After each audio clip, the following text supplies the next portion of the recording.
Let's hit it with that Porter cable router screech that.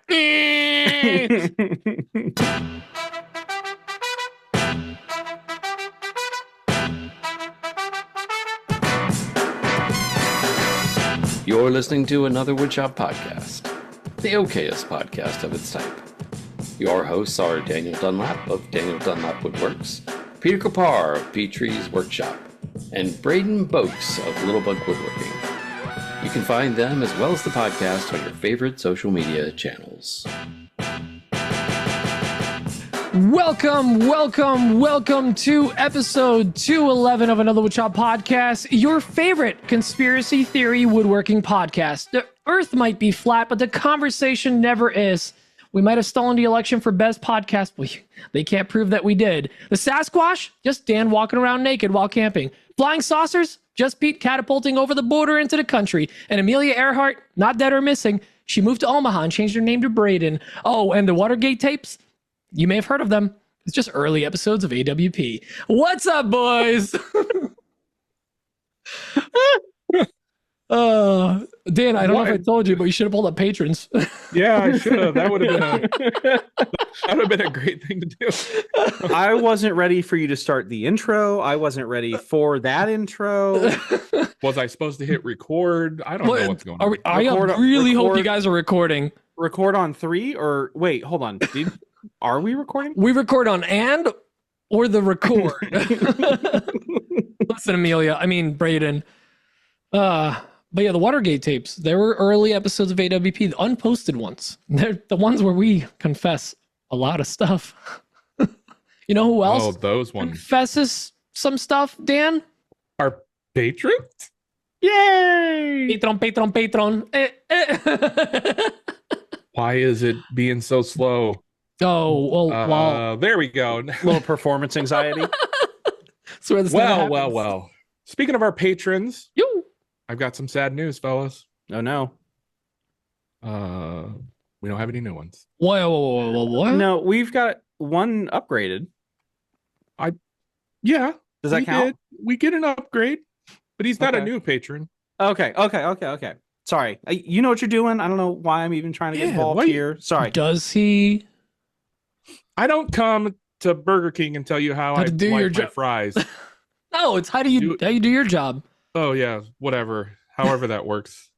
I just assume that you occasionally might have like permanent sawdust damage because you keep telling us how you keep falling asleep in the shop. So PSD. I just think the memory might be gone. I'm just trying to help. One time, and I have a pretty good excuse. There's only one time this week. We don't have any new patrons this week, but we still got all of our previous patrons. I was going to say old, but they're not old. Young whippersnappers. Yeah. When I was your age. Back in my day. Speaking of old patrons, let's talk about all our VIP patrons, shall we? Big shout out to Jared Foster from Foster Designs, Jake Miller from A Sweet Shop, Alex Adams from Type A Furniture, John Herbolsheimer. I feel like I butchered that a little bit, John. I saw it. I'm sorry. You've only been reading it for weeks. And he's been a friend of mine for a couple years now. It's fine. I call you Dunlop sometimes, so it's okay. John Herbolsheimer from Living Laugh Woodworks, Luke Bosworth from LJB Makes, Jared LaPuma over at LL Builds, Tyler Booth from Temecula Yard Games, Henry Lutens at Manfreda Wood, Richard Don't Twerk, Scotty Holland at Elevated Wood Design, Charlie Coons from Stubby K Studio, maybe it's Mabelman, maybe it's Mayonnaise, Matthew Abelman. I like that. It's good.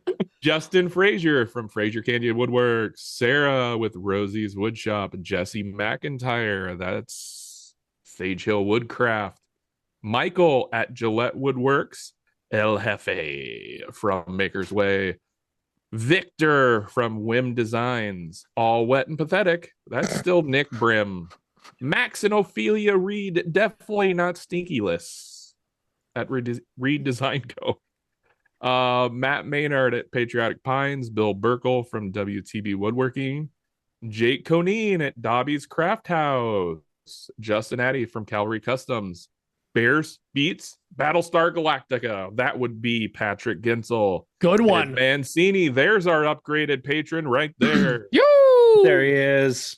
From Mancini Woodworking. Thank you very much, Ed. Welcome to the what do we call them? The admirals? The Medmirals? Merles. Scott Shirk from Red Leg Custom Woodworks, Max and Mindy Coons from Stubby K Studio, Justin Bailey from Campfire Woodworks, Kyle from Four Nance's Design Co. Thank you to each and every one of you guys. Thank you to all of our patrons for helping keep this battleship afloat. Literally just bailing water out of the sinking ship. That's what we decided you guys help us do. Just bail water out. If it wasn't for you guys, this ship would have sunk a long time ago. And underwater by now. Well, you really should patch the holes. No, it's what makes us us. Okay. it keeps it rustic and adds character. We've got the butcher, the maker, the candlestick maker.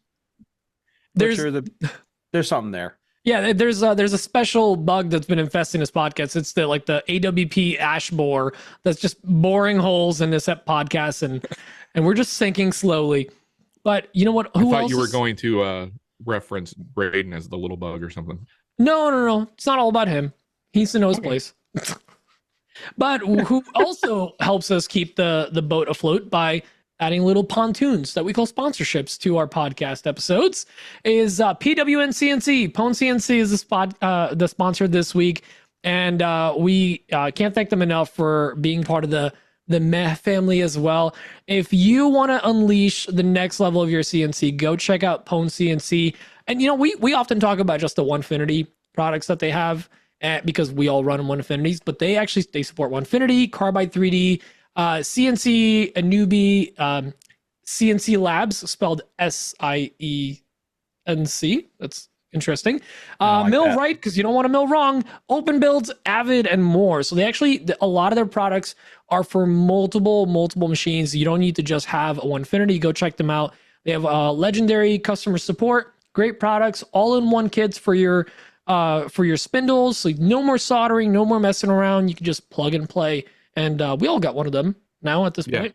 That's what I like about it. The plug and play. Plug and play. Plug and play. Dan doesn't solder. Dan had his first spindle for like a year plus before. Who came over to help you with it? Yeah, that person. Someone had to literally come out to help. I don't want to say a name in case I'm wrong. I put it off for literally months, and then this thing shows up, and it's just plug and play. You can't go wrong with it. Yeah. Fun fact: the and more when they're talking about like the different machines that they cover, and more stands for just hand routing, just holding the thing and just cranking it to full speed. Handheld spindles, water cooled. Using the spindle like a lightsaber, which they do not recommend. I'm sure they don't. But if you want to just bring your CNC up to the next level and show it the love that we want to show our tools and have it running right and efficiently, make sure to check out PwnCNC. And as they say, don't just own your CNC, dominate it. Yeah, that's a good catchphase.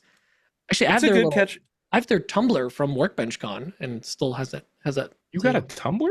It's a good catchphrase, but every time you say it, do you think don't just own your CNC, hone your CNC? Like that's what my brain immediately goes to, and then you say dominate, I'm like, and it jars me. See, a lot of the non-video game people won't even understand like to pwn something. I don't know what a pwn don't is. Understand that. To like own a noob in a game, like you dominate them, like you own them. That's the play on words here, because you dominate it. I'm trying to think. So like, you would probably understand it like when Dan doesn't play video games. The Nina, the Pinta, and the Santa Maria landed at Plymouth Rock. Poning was planting the flag and saying like, "This is America now." Oh, okay, I get that. Yeah. He gets that reference. He was around then. That was like 4 different time zone or like time periods all crammed into one reference. So yeah, like my intro last week where I just referenced every history of America wrong. Yeah. Yeah. Poning is when Neil Armstrong landed on the moon and planted the American flag. That Which was poning the absolutely moon. real. It was not That fake, was guys. real. It was real. At least the recording studio was. I don't know. Have you ever thought about that though? Like it would literally be more work to keep the secret that they faked the moon landing than to just send somebody to the moon. Yeah. Yeah, but you know what? Some people just love to argue. No, I they disagree. don't, Pete. No, they don't. They don't love to disagree. argue. Oh, so dumb. I love it. Well, we appreciate PwnCNC. Thank you for owning and dominating the conversation here. And we don't have a guest this week, guys. It's just us girls. So should we get dish. into Dan? You got a bunch of maker news that you got ready. So why are you throwing me under the bus? What the heck?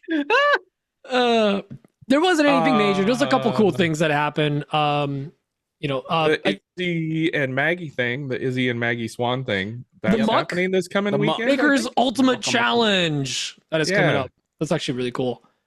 That is really cool, and I'm sad I couldn't attend. They did shoot me an invite, which I'm very grateful for. I think Pete, you got one too. Yeah, just Not Braden. Nobody knows Braden. Like I don't want to make him feel bad. Oh man, This is awkward now. What I was doing there. Oh gosh. But yeah, that actually sounds super fun, and hopefully I can make it next year. Yeah, do you have any more info on that? What exactly it is? So essentially, Braden still got arms up. What's up? Are you praying? Are you still upset? He's just recovering from that shock and awe. Permanently upset. So when I was on the phone with Izzy, right? My friend Izzy, who name drop phone I classic Pete saved my. As I got called out for name dropping in the pre-show, and I've never been more sensitive about mentioning anyone over 50K. As Izzy and I were speaking on our personal cellular devices with each other. There were FaceTiming. We were both laying in bed, just shooting the breeze. Anyways, Maggie was there too. She says hi.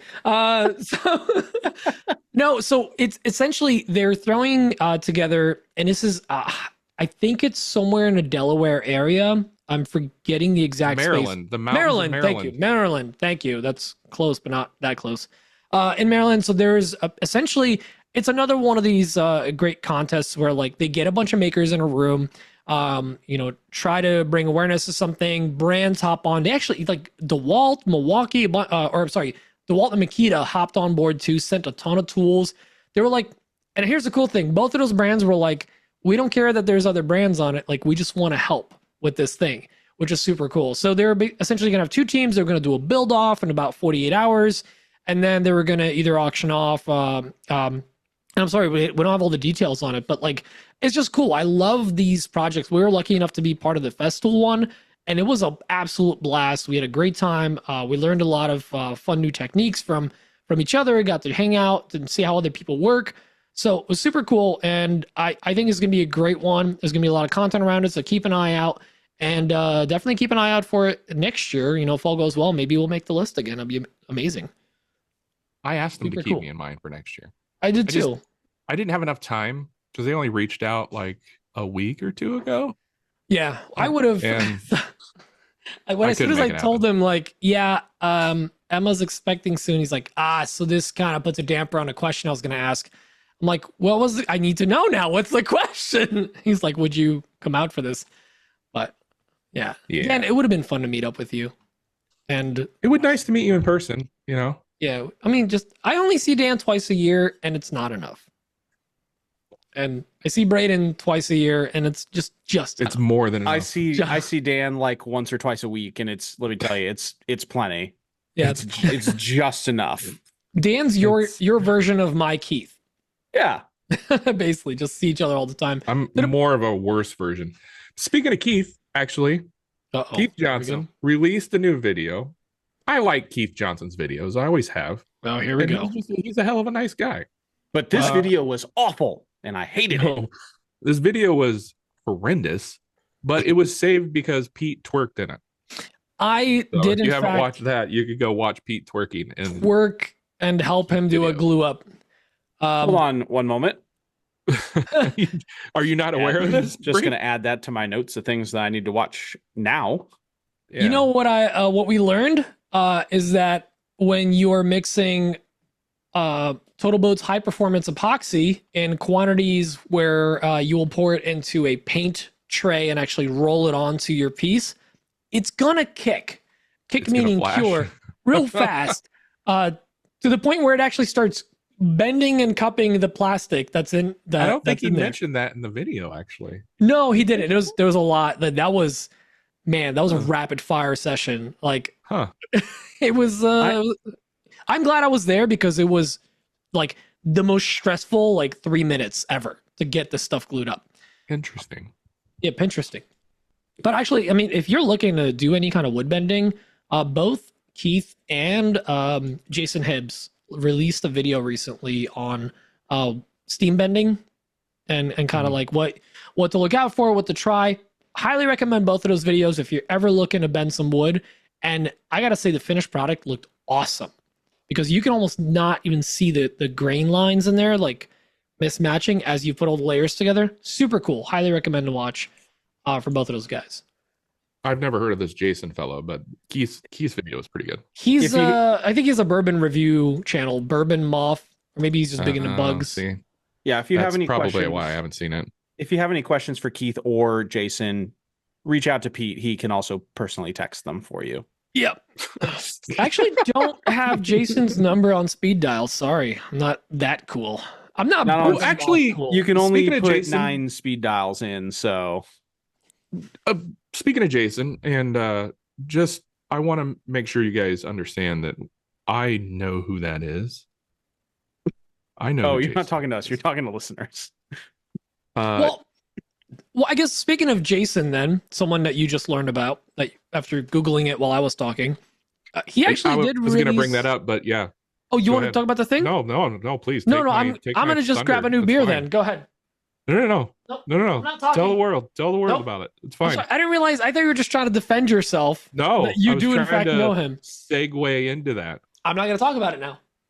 I'm not either. So Now we're at fighting a- on air, Dan. This is really awkward for everyone we're at listening. a standstill. This is awkward. Mom, Dad, are Jake you Miller's going to be getting- listening to this later, and he's going to be like, "Mom and Dad are fighting." Mom, Dad, are you guys getting a Yeah. divorce? What about Temecula 2 Yard? Christmases. He's going to be upset. He's like, "I don't like hearing them fight," and he's going to go over to Shop Sounds. Who wants that? No So one speaking wins. of Jason Hibbs, he has released a pocket chisel. It's like a pocket knife chisel thingamabob. He called it the Oh. bourbon blade. The Maker Prison Shank. Maker Prison Shank is another good name for it. MPS, yeah, MPS. Now the bourbon blade, that thing actually looks pretty cool. So go give that a look. I am very curious to I want to get my hands out on to it. me. I assume he reached out to you too, but he reached out to me and he said he's going to send me one. So we'll see how it performs. I don't want to say whether he did or did not because I don't want people to assume things. So, But he sent him a personalized one with Pete's name lasered onto it because It's- they're personal friends. let's just say this: it's gonna have his name engraved in it, and it's Ooh. mainly because I have a fiber laser. That's why I'm gonna do it myself. I'm actually really curious to try this thing out because he boasted at WorkbenchCon that you can just take a mallet and actually tap on the back of it like a regular chisel. Yeah, that's what I'm interested And in. I want to see how much play this thing has, how tight the tolerances are. And the only reason I'm actually positively thinking about this is because Katz Moses was involved in a design. And Jonathan doesn't F around. Like he tries to get tight tolerances and decent products. So I'm really looking forward to seeing how this thing feels. I doubt it's in any way bad. It's gonna be sharp, it's gonna be chiseled. Now, I think it's gonna be really neat. But I really want to see, I want to put it to the test. with that in mind, there is another quote unquote well-known maker in the community that is also releasing a pocket knife chisel thing soon. Who? Wasn't John Malecki talking about doing that? Oh, Am I just making stuff up now? You might be correct. I actually don't know. I- Malecki. I think Jason beat him to the market, perhaps. How do you spell Malecki? It's silent Z, right? Yeah, there's a silent Z. Malecki. I don't know. He might. I wouldn't Yeah. be shocked if he I did. think he talked about it a couple months ago, and I haven't seen anything since. So his I wife don't just want to released throw a him under the baby. bus. Maybe he That pulled back on it. I don't know. So yes, it is that, but it's a switchblade. A switchblade chisel. Yeah, so it's a I mean, switchblade it's chisel. No, it's kind of the same. similar thing. Oh no, I'm sorry. Maybe there will be beef and we'll get internet drama. Actually, I'm sorry. One of the first ones was a switchblade chisel. There is one. It like flips out as well. I don't know. I'm curious to see both of them. I will. You know what? I will give him. I don't know where John is on the production of that thing. So it said fall 2024. So yeah. So see, I gotta say, Malecki did. I tried out he made a line of like safety glasses. Shop shades. Oh, not shop shades. Shop shades. Is that what? That's what he calls them. Shop shades. Oh, okay. I'm a huge Malecki fan now. I've been watching all his videos. I don't know what's wrong with me. Now. We had a fake beef with Malecki for like years. I don't even know why. It's very real. It's very real. We don't like him at all. Anyways, congrats on your baby, John. Oh yeah, they did just. Yeah. His wife had a baby. His wife John made was the baby. present. Yeah, he helped. He helped. I can say all the men do is just we help. Yeah, that's it. Hey, instrumental. Don't sell yourself short, Pete. In your part in that. I can sell myself short. I've seen myself naked. I can sell myself short. I should get a participation trophy. That's it. They don't call me done short for nothing. Done. What was the pre-show? Done quick. Done quick. Done quick and millimeter Peter. Yeah, millimeter Peter is my nickname in high school. Because Dan's got the metric tape measure from Thomas, and he held it upside down, and it's MMPP. It's a millimeter Peter. Ladies. That's fine. I got the lady. It's okay. Do we have any more maker news? I'm just pulling stuff out of my rear end at this point. John does do the shop shades. He has his own line of safety glasses. The only unfortunate thing about those is you can't get it in prescription. Oh, but you could, like if you're me and you have to wear glasses, they're not for you. You could double them up 8 eyes. just quad them up. Well, there's so John from Lincoln. It's a John heavy episode.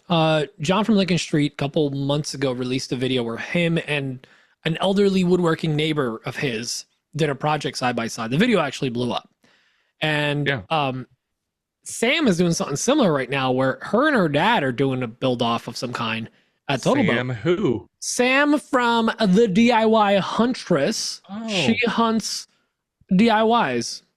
Yes. No DIYs shall be left alive. But she's doing a little project with Total Boat, and I mean we just like Total Boat, so that's cool. I kind of want to see that video and see how that goes down. See if it's going to be as awesome as what John did, because that video that John did from Lincoln Street, go check out his stuff. He's very well researched. Oh, and actually, I have one more video to mention. Speaking of purple backgrounds, Dan, Suman. Yeah, Suman released a video on UV finishes, and he's got some really crazy good results. Wait a minute, how did that not come up in my feed? Oh, it's all good. It was from a couple of weeks ago, I think. We've had a lot of guests. So Keith Johnson actually talks about it in his most recent video, but Suman did a whole in-depth about it, and I gotta say the results are pretty good. Based on what I heard from Keith, these UV-based finishes, basically, if you don't know what we're talking about, it's a finish that you apply that will only cure when exposed to a UV light. So you apply it, you shine a very expensive light. Oh, maybe it's been 2 months. I just was talking about it with Keith. Cheap. Very expensive light. You can technically just place it outside and let the sun cure it in a few minutes. But if you have one of those lights, it literally cures in seconds. The problem is if you apply it unevenly, it's not like it'll level out. It just cures the way you have it. So it's a lot of apply, sand back, but it allows you, Keith is actually looking to do Can you apply and just let it sit for several hours and then? Possibly, but the idea is that you might have to still do a couple of layers of it. The whole idea is like Keith is doing an install now and he wants to finish the frame of it on site. So he'd be able to actually apply the finish after he glues it in place and everything and shines it. So I think UV-based finishes is, I think, something very interesting for our future that we can look forward to. And hopefully the price goes down, because right now the price is astronomical. especially for the light. Yeah, it's crazy. What's up, Brayden? You did the point, and look. I've got another piece of maker news that price is going down. Reminded me of. Price I of forgot gas. the company name. Surfprep. Surfprep just released all of their second gen sanders, and they dropped all the prices of all their paper or abrasives. Sorry. Oh, right. I remember them telling that. Telling Yeah, us they were. about that. Yeah, because they got that new machine that let them like Optimus Prime their production speeds. Yeah, that was so super nice. Yeah. Instead of just reaping the rewards of that and getting more money, they passed the savings on to you, and all of their prices went down for all their abrasives. And I just ordered, I believe, in Europe it would be referred to as a metric F ton of abrasives, because I always am one piece short from what I need. So I have a whole bunch of stuff showing up. Pretty pumped about it. Nice. I may or may not have stuff showing up as well. Yeah, you do. I want to try some of that new. What's the name of it? It was not Goldstein. The lightning. Lightning. The that's gold what it was. lightning. Yeah, I got the some of lightning. that on That the way. ceramic stuff? Yeah. I have a what they little call the ceramic sample stuff? kit, but I need more of it because I burned That's through the ones I the- was using.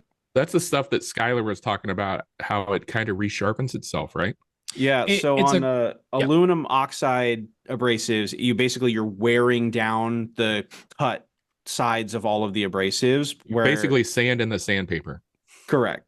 Yeah, and then in ceramic papers, instead of it like rounding off, it breaks off little shards of the ceramics that's in the abrasives, so it's always going to stay the same grit, because like you use regular sandpaper right now and you sand a little bit and then suddenly it's like, oh, hey, I'm going to use this on like the, now instead of the 180, like when I need the 220 stuff, like I can use it there. This Right. stuff is supposed to stay the grit that it's marked as until it's just a piece of flat paper.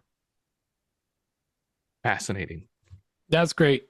And I want to shout out one last thing because Look at all the maker news that we have that we didn't know we had. We don't have to do any research at all. We just pull it all out of nowhere. Well, this one is just it's not so much current maker news, it's ongoing maker news, and that's that Makers for St. Jude had another goal and they're raising the goal and they're just still going. So if you want to help in any way you can, any donation is welcome. Check out the link in the show notes for Makers for St. Jude. They're trying to hit their goal, and we have this like mini little competition with Mike. We just keep telling him, you're gonna have to raise that goal, my guy. Like Brayden, you already told him twice, and he kept having to bump it because they're raising more money, and it's all going to a good cause.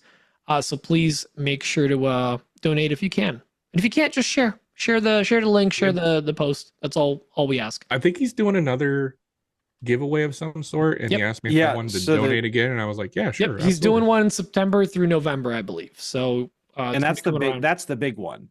Yeah, so, I think like like OneFinity's throwing in for like a raffle or something, right? OneFinity actually partnered with them, so they're now an official partner like Surfprep is. But Yeah. I know that they're Awesome. going to be giving away a Woodworker Pro, I think. So where do I have to buy the tickets to try to win one of those?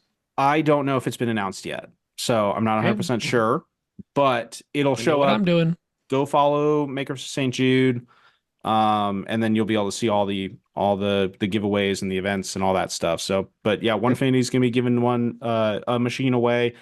I have to finish the details on this, but I'm also going to be giving away a CNC as well when the fall Ooh. event comes down.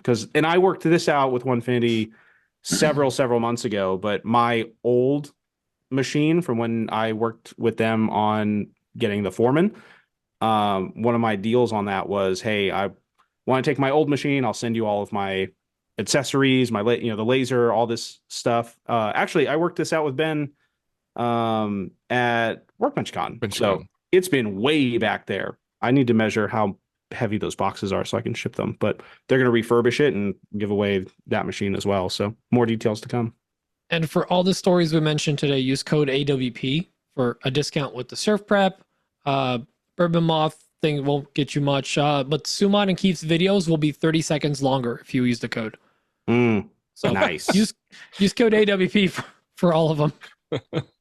Just when in doubt, just type in AWP, see what happens. Yeah. What's the worst they could say? No, Also, we don't want your business. I know it's the end of the what's in Maker or this week in Maker News, but we never actually played. We never played this. Good news, everyone. Oh, So- there it is. All right, start it all over. Okay, well, All right, 3, 2, 1. I'm gonna play the intro. But yeah, so I mean that's that. Hey, that's some good news. It's good news, everyone. good news, Good- everybody. everyone. Well, why don't we do a Dan, Well, something. your favorite? Wait. That's not the.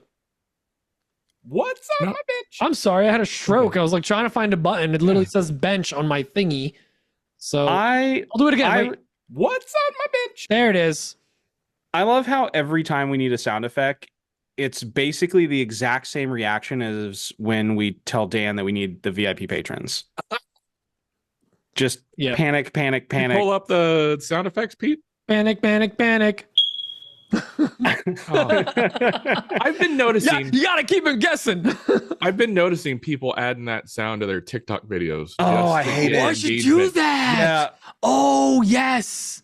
Yep. I saw one the other day, and it was like a classic truck, and Oh, yeah, somebody yeah. was like, "Yeah, we dropped in like a modern engine, and this is what it sounds like." I was like, "Oh, I'm really excited about this," and And it's a beep. Yeah. total yeah. silence. It's just the beep. I was like, "I'm gonna murder Pete." Well, He had that's a- nothing to do with this video. He's catching hands. For Well, that's it, like though. a trend where like you like turning on a new planer after I swap out the belt, and it's the beep. You know. Do you follow that Justin Danger Nunley? He starts out his videos with, What did you "Hey, call me?" listen, did you know?" Oh, that guy. Yeah. Yeah, he's got. I stopped think following him he's in since he retired. Alabama or something like that. Of course he is. Anyways, the last couple of videos of his that I've watched, because I like his content, they've had that damn beep in there, and he's obviously doing it on purpose because it showed up once when he was in a car. Like, come on, you don't have that in your car. In the car. So rude. All right, yo, we're doing it. That's a full 100% troll move. Oh yeah, Like, oh, absolutely. dude. Only the That's- worst possible people on the planet put random beeping noises in people's cars. Right? Yeah. Nick Brim. Nick Brim. You evil bastard, you. Oh, this is fun Maker news that has something to do. Did you guys see that the Haktua girl hit 1 million followers in less than a week? Good for her. Why is that in Maker News? She made a lot of people happy with the fact that they could make hats and t-shirt and swag and make a bunch of content that they reshared with their friends and family. I'm so You know- happy for her. I'd like to think that her contribution to the world is that some people have improved their relationships together with techniques. And you know what? Godspeed. So sweet. I got this idea from TikTok. Constant improvement. Honey, Just hear me out. always trying to better yourself. Watch this interview. What segment are we in here? Are we What's on? my hawks doing? Dan, what is on your bench this week? Wait, no. Well, Oh, that's no. right. We played the sound. You already Yeah, we played did it. the sound. Yeah. Here, play I it wanna one do it more again. time. What's on my bench? Take two. Thanks, Dan. Take 3. Dan. Daniel, Well, we were getting way too heavy in the Haktua conversation. She had her 15 minutes. It's done. She had like 20 minutes at this point. Yeah, it's been too long. Hey, not woodworking or making related. we're never gonna But- get bench stuff done. I smoked my first brisket. Ooh. Hey. What was it, Monday? And he used the old Peaches Workshop family recipe. I used the Polish method and it was Oh. fantastic. Came out great. Wait, you sausaged it? Like you ground it and put it in the sausages? Yeah, I put it in sausage casing and just like that. The key to a good smoker is boiling the meat. Anyways, go on. Boil the meat until it turns completely No. white. I did my research. I talked to a lot of beef smoking woodfluencers.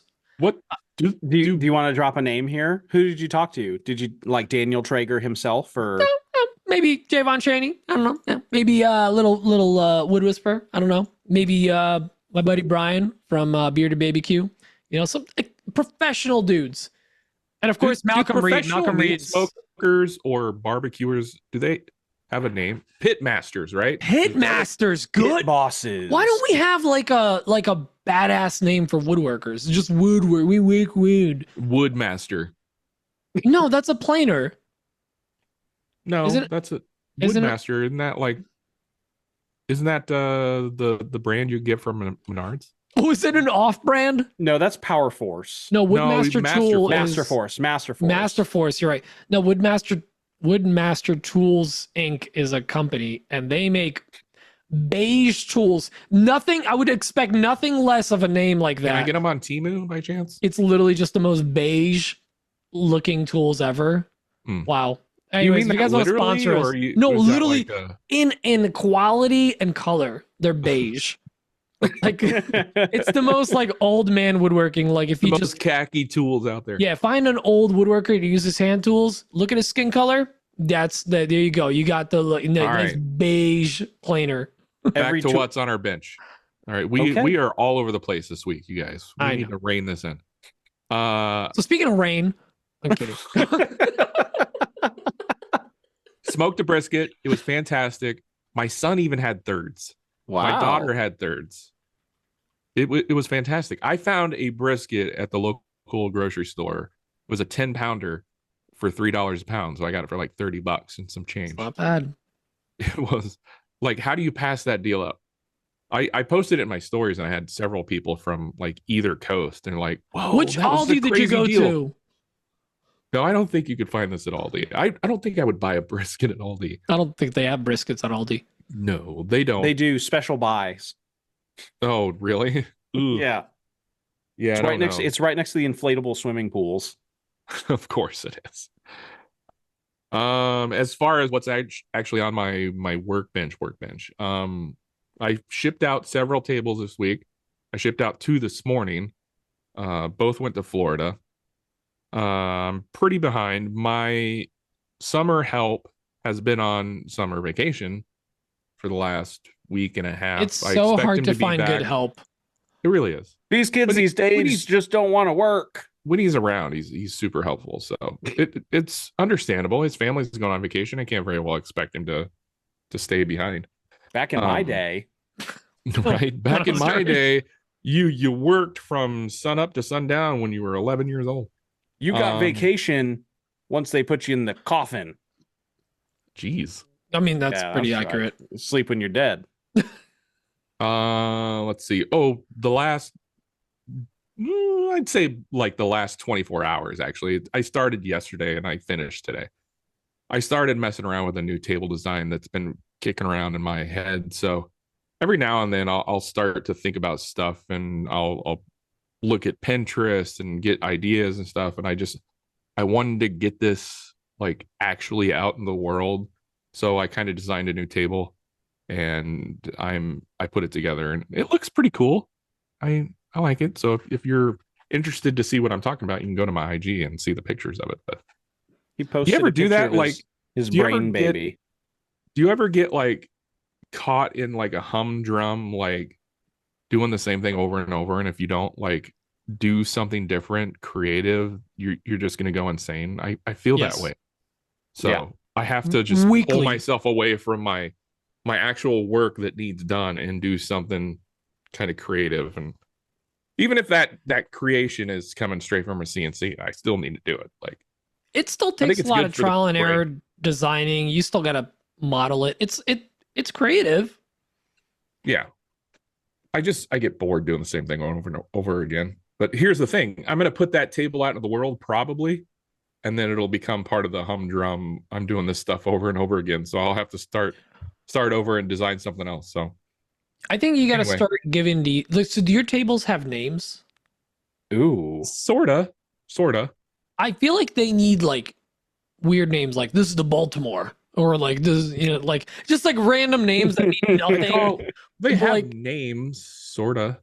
Like the C table, I call the slide Uh-huh. table because it Okay, slides. I in like place. it. Okay. It's okay. edgy. Cool. The narrow table, I call it the narrow. Oh, See, I saw okay. that coming. I was actually going to ask you guys if you guys can help me come up with a name for that latest one. I Baltimore. like the Baltimore. The Baltimore. You Like, just give it the most random names ever. But why? What? They Why? just call it the Baltimore? Omen. It seems to work for other brands. I was actually thinking about that earlier. I wanted to call it. I wanted to have like a Scandinavian name, Like, but I didn't want to those, just call like- it the Scandinavian. I wanted to call it like the Scandal or something, and Call it the IKEA. spell it but with the doesn't suck. Like, Dan, when I did the laser cut, like little flowers or whatever, they all had old lady names. So they all had like Ophelia, Rose, and like random, like, I mean, basically.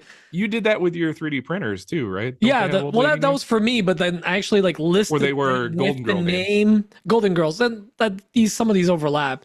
I mean, that's how I got close with like Max Reed, because like they wanted the Ophelia one for their daughter, and that's what the one we sent out, and they did a little video of them assembling it and stuff. So it's pays to like give it a name. I think it actually has like a fun little, the Eisenhower. This is the Eisenhower. You can tell it's the Eisenhower by the way that it is.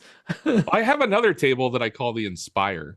I don't think I've ever sold one of those. I have it up on my. Because Etsy you store, but I've haven't never told sold us one. a name. Yeah, I might go buy one just with a name like the Inspire. Ooh, name them after like Honda mid-level vehicles. Like, hey, this is the Ridge Accord. line. The This is ridge the ridge line line. is the ridge line of tables. What's your table's towing capacity? Or Well, in terms ooh. of like a table, like a payload capacity, that might actually be a metric that people might want. what's that crazy Subaru? The Subaru Brat? Baja. The The Brat? Baja. The No, Baja. remember the Brat with the seats in the back? The You could name one the Baja and one the Blast, and if they buy them together, they get a discount because they're buying a They Baja mate together. Blast. Wait, you should name this Casey's Pizza. Do Casey's Pizzas like have a name? Yeah. Or like you need The very sausage. like Omaha / like Nebraska centric names. Like just start finding random like landmarks or whatever around Omaha and name it after that. Or I call the this table Woodman? this is the Henry Dorley. Yeah, I won't get sued for that at all. We just got like 9 emails from Randy from Connecticut. Did by the they way. all just come through? Randy. Anyway, that's basically what's on my bench. It's not super exciting, but that's what I got. Wait. We're not done yet. We're not done? We're not done, Dan. We're not done lapped. Dan, care to maybe mention? No. Was there maybe, I don't know, what's the word I'm looking for? Brandon? incident? An incident? That's not maybe it. Is there an incident that may have occurred? This is a sponsored episode. Are you sure you want to go down this road? Keep it PG rated. Okay. Mm-hmm. Do Damn. as I say, not as I do, kids. Let me preface this by starting there. Keep it clean. On Saturdays, I tend to have libations in my shop while I'm working on the CNC. Now I'm gonna get a lot of comments. I'm gonna get a lot of people saying you shouldn't be doing that. Yeah, I realize that, but I may or may not have a problem. Everybody, before you get your panties in a wad, he only does one CNC carve per hour. Right. So. It's a very slow operation. And it's a press play and walk away. Yes, thing. it is. I'm not We like don't endorse making new this things. as AWP. It's just hilarious and has to be talked about. Our lawyers So- told us to absolutely not talk about this. So I'm in the shop having a few drinks while I'm running the CNCs and stuff. I'm not running any saws. I'm just running the CNC and I'm spraying lacquer. With the doors closed. No, the doors are wide open. The doors are wide open. And it's getting late and I didn't realize how many drinks I had until my wife came into the shop and she found me sitting in my chair. So my you went computer, full Scott Shirk. I went full Scott shirt. He stooped. He stooped that evening. But I didn't stoop, actually. The verb not actually getting off. Yeah. So in my shop, my CNC computer and my computer chair, which is just a folding chair with padding on it, which is very ghetto.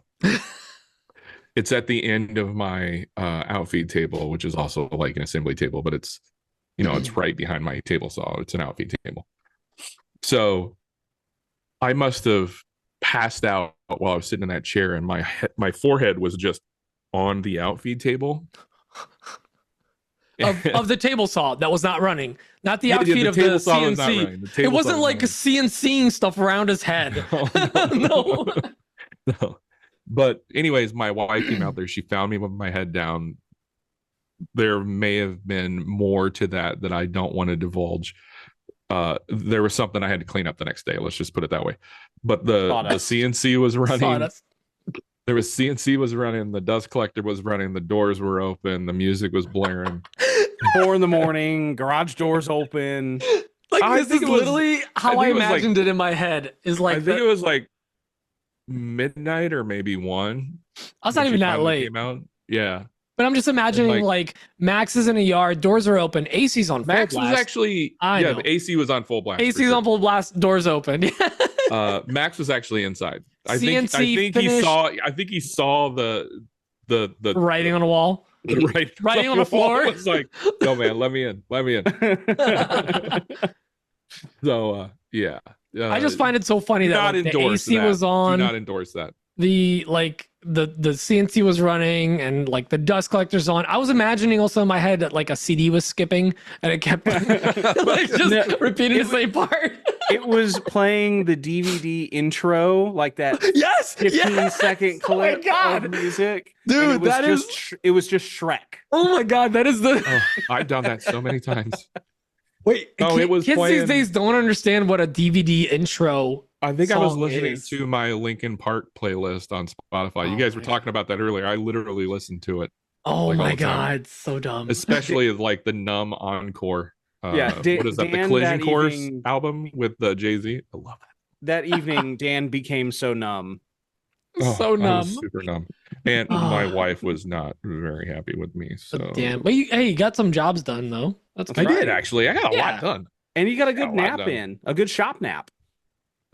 Listen, all I'm gonna say is that I've had a couple bourbon and laser nights. You know, Yeah. things still get If you're done. doing something that you're not going to put your hand next to a spinning blade constantly, I feel like it's And the laser's even like okay. safer. I mean, I went. don't wanna fall I asleep, I went guess. overboard. Do not do what I do, and I'm not going to do what I do anymore. I appreciate you for recognizing that, Dan. Yeah, that was stupid. I don't even know what happened. Like, You just I had a don't- good time. I don't know what Well- the excuse was. Well, when a daddy Dan and a mommy beer love each other very much. Oh God. I want to tell myself, and I continue to tell myself that like I don't think I ate. I think I was just drinking, and I had no food in my belly. So that's my excuse. Like Was it- it snuck up on me. It was a beer before liquor sort of thing. No, I That's was probably just what I it was just drinking. No food Uh, before liquor. I was Yeah. just drinking these. You That's why I have these. I still have a few left. it was like swimming. Like you forgot to eat before you waded into the beer pool. You gotta wait Should've 30 had minutes some- before you CNC. Everyone knows that. Pizza or something. Okay, can I be done now? Can I toss it to Braden? now? Fine, Braden. What is on your bench? Well, Dan came over to my shop and fell asleep on my bench. I have been working on, so I was kind of in like one of those creative funks that Dan always talks about, and I talked about this last week, but I haven't had many commissions. So I haven't had like customer stuff. I haven't had any deliveries I have to worry about. So I took last week off, and then this week I have been focusing on just trying out some new stuff. I've been working on my website, revamping. It's not that. weird if it's experimental, right? Right. Yeah. Wait. Yeah. Yes. Yes. Yeah. Yes. But so I've been working on my website. I want to optimize and kind of change around how that works because I really want to bring some more focus and try and get some more customers on the small scale manufacturing side and the branding side. So I'm revamping my site. I'm revamping some of my marketing stuff. Just trying to make that more optimized so that I start showing up in more Google searches and I can start trying to pull in more of those corporate brand type jobs. I've also been working on some new furniture stuff. I've been working on like a standing food bowl because we've got the second dog now, so we need something, and this was the perfect opportunity to try something out. And then once I'm done with that, I'm going to work on essentially inverting the file and moving it over to the laser so that I can try and make templates that'll work, because I kind of want to start making some templates that I can sell on my Etsy, because I'm trying to find different ways to sell stuff into the maker community as opposed to just customers that are looking for one-off pieces. So I've got some ideas on that. I'm just trying a whole bunch of stuff this week. So that's kind of the kit and caboodle. I don't have any really big projects that I worked on this week other than that. And they dropped off materials today because we're getting a new roof. Look at us. Getting that Dan action. All three of us, less than a year on our roofs. Look at us. Dan, yep. We all made fun of Dan when he was so excited about his roof, and here I am getting a roof and gutters. When you're older, gutters, or don't even get me started on shutters. Shutters. Ooh. We've got one shutter on our rental property where the screw like doesn't quite fit right, so it kind of like peeks out just a little bit. I'm so tempted to just like hop up on that roof. Don't tell the tenants, and just like hop up on the roof and like fix it.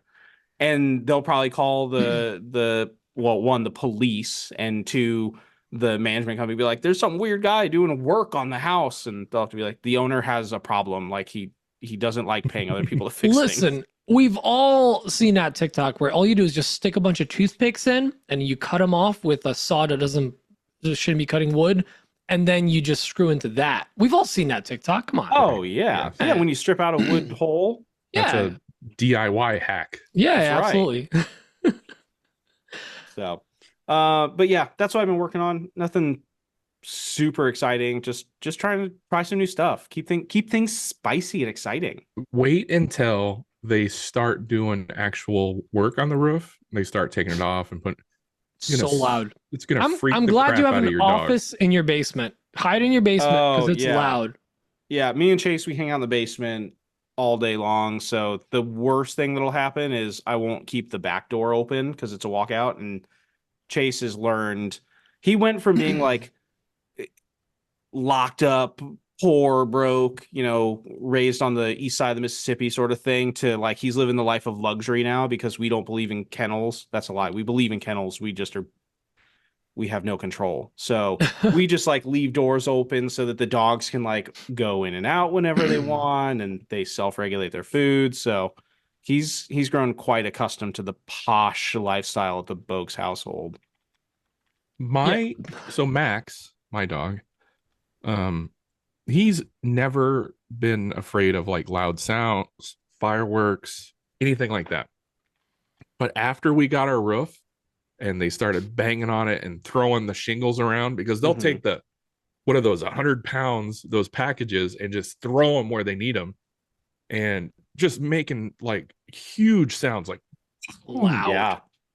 That scared the crap out of him. Now, like, even if there's a thunderstorm, he's like, oh God, are the roofers back? Oh no. Yeah. That's something I'm kind of worried. So they dropped off all the material this morning, and I, for whatever reason, thought they were just going to put it like in the driveway and not like, oh, they're just going to yeet all this stuff up on the roof. And then my roofing guy called, and he's a buddy of mine. He's like, hey, I know the answer because we're friends, but are you going to lose it if I have to push your install date? Because they were supposed to install tomorrow. And he's like, there's been rain, and with the weather, like, we're just trying to play catch up. Can I push you to Tuesday? And I was like, I mean, you could push me all the way to August. The further out we go, the less chance that I'm going to get just absolutely blown away by some hailstorm on our brand new roof. Right? Yeah. We've had 2 major hailstorms since I got a new roof, and I've had nothing but like door knockers, like left and right. Like, hey, I'm like, no, I'm not filing another claim on my roof. If it's not leaking, I don't want to talk to you. Well, didn't it leak? It did, actually. Yeah. It leaked, and I called the guy that did the roof, and he came and over and fixed it like right away. So that's good. Just one entire tube of caulk up into the drywall. Push it in there. it's either they forgot to caulk around one of the vents, or it got knocked off by the hail that we got, because we got like golf ball sized hail. No, dude, the picture you sent me, I don't want to believe it. That long ago. That was insane. It's been a really wild year for weather everywhere. I mean, heck, we were supposed to have Colton, so we'll have Colton on next week as a guest, but we were supposed to have him this week, and he's in Houston, and he Tuesday I checked in with them. Yeah, they got hit with a hurricane/tropical storm. So oh yeah, I know. I was being facetious. Okay. Well, if anybody hasn't like 2 million people or something like that in the Houston area, they're without power or something. Jeez. Yeah, and the electric company's like power outage map doesn't work, and they have no interest in fixing it. They've all been using Whataburger or whatever. Yeah, they've been using the Whataburger. So if on the Whataburger map, if it showed the the restaurant was closed in like clumps, they're like, oh yep, they don't have power in that area, but they do over here. And jeez, that's the sort of ingenuity that really makes America truly great. Right. And that's the thing that I don't think our foreign listeners understand. Like Brayden and Dan might live in one of the most like standard. Okay, can you stop Windows? Brayden and Dan might live in one of these like boring areas of the US. Wow, thank you. But hang on. But like they get the most insane storms that like I never see. And then Dan will send me a picture of like a baseball for you guys in the Europe that's like a cricket sized ball or a croissant sized ball for the French for listeners. A baguette. Like, hail. Like just a rock of ice falling from the sky and damaging Dan's truck. What is happening? Jesus Christ. I'm so sorry. I don't know what's going on with my Windows. Update. Install update. Install update. Install update. No, I connected my phone to charge and then it starts freaking out. So I apologize for that. Who plugs We're in just their having all phone kinds to of charge? technical difficulties today. But anyways, it's the hail you guys got is insane. Like, well, this year has been, like I said, like bananas for weather. Like, B-A-N-A-N-A-S. yeah, it is. It's Gwen Stefani out here. Like, it's not nearly this bad. But Yes. I mean, heck, we don't normally have tornadoes. Like, we'll get tornado watches, but like I think we're already at the point where a lot of us have forgotten we got like ravaged by tornadoes this year. Mm-hmm. That's nuts. And the summer is not even over yet. Oh yeah, it's crazy. I bought this house in 2012, and this house has needed a new roof since I bought this house. And one of the sayings in the Midwest here is like, you should never have to pay full price for a roof, because if you wait long enough, you will get a hailstorm or some sort of storm and you can get an insurance claim. So that's kind of the philosophy that I had. So I couldn't wait anymore. My roof was getting really bad, and it had been 12 years. According to my math, 2012, 2021. Yeah, 12 years. 12 years. Math checks out. Math is mathing over here. So I was like, okay, we're gonna have to pay for it this year. This sucks. It's gonna come right out of my tire fund. Hate that. Ugh. And then I had a random like roofing door-to-door salesman show up, and I'm like, yeah, you know what? Give it your best shot. Go up there, take a look around. And he actually found stuff, and that's how I got a new roof. And then lo and behold, after I got a new roof, we got 2 major hailstorms that I could have made claims on, and I'm like, no, I'm not making another claim. Still got it for free, which is nice. Basically. Or for deductible. Yeah. Yeah. My neighbors, actually both of my neighbors across I need to stop waving that thing around. It's weird on camera. Why do you have a marital aid in your hand? Listen. Sometimes you really just need to insert some sort of joke here. I don't Pays to watch the video, youtube.com/another woodshop podcast.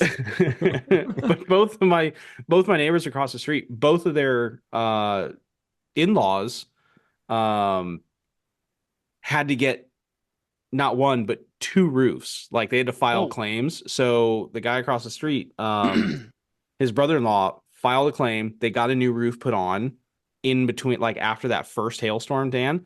Mm-hmm. And then they got hit with the second one, and they had enough damage that they had to file a second claim and put a second roof on this year. See, That's how I've bad our heard hail of has been. horror stories about if you file a claim on your homeowner's insurance like more than once a year, they will just drop you. And then it becomes super hard to get insurance anywhere else. As long as So it's not leaking, like who cares? if it's not detrimental, I'm Well, good. I'm that's good. the thing. That second hailstorm did damage. Like I know it those did. were I don't want to go look huge. at it. So, but It yeah, did so enough damage that both of our cars are getting oh, fixed. I don't want to We talk just about my dropped truck. Kayla's car off today, actually. I don't want to talk Jeez. about my pickup. But yeah, so we've got a bunch of shingles up on our roof, and with our luck, we're gonna get another freak storm, like somewhere between today and No doubt. Monday, No doubt. and an entire like all these shingles are just gonna like blow off my roof and like just absolutely demolish my truck or something like that. So, we will see, but that's it. That's what's on my bench. And also the weather. Pete, what you got going on? We should There's have a weather segment. You're the least sexy weather girl I've ever met. What's on my weather? Well, speaking of weather, I finally installed my new dust collector. I'm sorry, Dan's new dust collector that I ended up getting. So you missed that episode. I won I gotta go. Makers for St. Jude, Surfprep, West Coast Maker Meetup, grand prize of one dust collector, which also weighs so much. Apparently, the dry weight on that thing is 450 pounds, and getting Does it it off the suck, pallet though? was Yeah, fun. is there a wet weight? Wet weight? Yeah, it's more than that. On a pallet, it was 550. So Ooh, yeah, she thick. she moist. So got the dust collector installed. I finished last night installing a table over it, so I have like an actual like base to work on. And actually, it's worked out nicely because I've got to revamp my laser area. I actually build. If you have a big laser in your shop or even a CNC, you know that the space above it is just dead space. Like it's a flat, deep tool, but like there's just air above it. And a CNC, at least, there's a hose for dust collection. There's That's where I keep all my hose. That's where I keep all my hose. Where I keep my my water lines for the chiller. But like a laser, it's kind of dead space. So I got frustrated one day and I just built like this platform over it where I'm able to store a crap load of material, including my chiller and a bunch of other stuff. So I got a bunch of stuff organized with that. I added that bench. So now I have like an actual like laser prep area. I can throw stuff that I'm cutting and keep it nice and organized. And it's going to be kind of a area for Emma because she's been running the laser more and more. So that's going to be her space. And right next to it, we set up the fiber laser. So I didn't have it running yet. I just added it to Lightburn. We didn't get a chance to run a job yet. That's going to be for this weekend. But I'm very excited to get that fiber laser running and get some projects going. Gonna engrave some metal. Yeah. And fiber. And fiber. Yeah. A bunch of oats and things. Bunch of fiber bars. And the problem with that is, so like my other laser, we're going to put in, I'm sorry, my other dust collector, we're going to put into storage. We're thinking about selling. I got two. We're thinking about selling it, but then I had a conversation back and forth. And when we end up building the shop one day down the line, hopefully within the next year or so, instead of selling this thing at a loss and then having to buy a new dust collector for $2,000-$3,000 or more, we're just gonna hold on to it and put it in that building once we're ready. So storage isn't that expensive, so we're gonna do that. What's up, Dan? You have a finger? Point of order. Yeah. Selling what at a loss? Oh, the dust collector, the old dust collector. At a loss compared to retail, not purchase price. Yeah, Okay. I mean, I bought that thing. That wasn't free. Did you buy that? Yeah.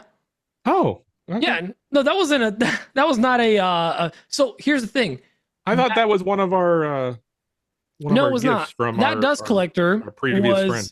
the model you had, Dan, I remember it was $2,000, just shy of, before tax. Then they were like, hey, hold off. We're going to work out a deal and we're going to give you a discount on it. And then they launched the new one. It was $3,000. So my discount was the increase. So like basically I paid retail price for that thing. And yeah, so that was great. But it Awesome. Awesome. So yeah, I did actually put money into this thing. It's Okay, not like okay. yeah, I thought no. you got it from our No, old no, friend, no. That was not Rusty Tool. But because that's where I got mine. I know, I'm aware. Okay. But no, this so like that we're trying to invest in our future. Like we're gonna have the shop where it's gonna be nice to have 2 zones of dust collection, and we don't have to worry about just like one running through the whole shop. So we could put it in storage. But the problem is between that and the fiber laser coming in, I'm officially 2 tools too many.